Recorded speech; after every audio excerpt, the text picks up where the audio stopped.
Des températures agréables toute l'année, des paysages variés et beaucoup d'activités, bienvenue aux Canaries.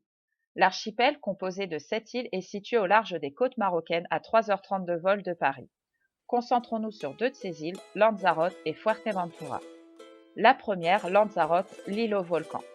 Marquée par son histoire volcanique, l'île propose des paysages uniques comme la célèbre route des volcans située dans le parc de Timanfaya, classé au patrimoine mondial de l'UNESCO depuis 1993.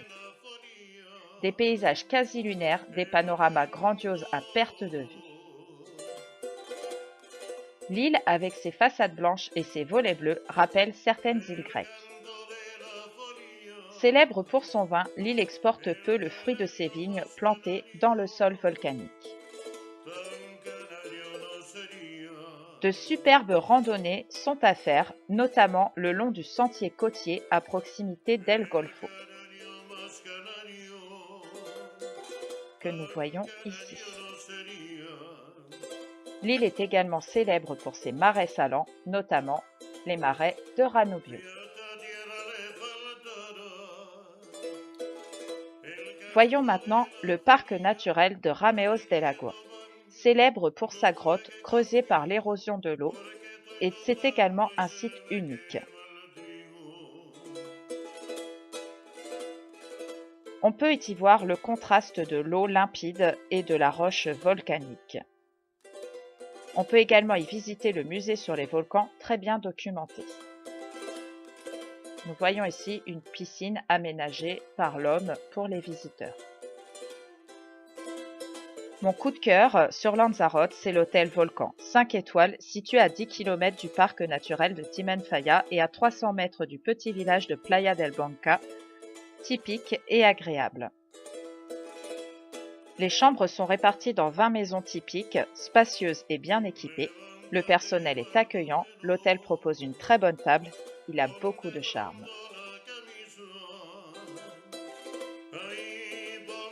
Prenons maintenant le ferry et après 30 minutes, nous voilà à Fuerteventura.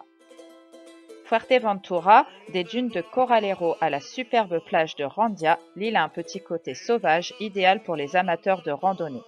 Elle n'oublie pas ses origines volcaniques puisque l'on peut y voir d'anciens cratères.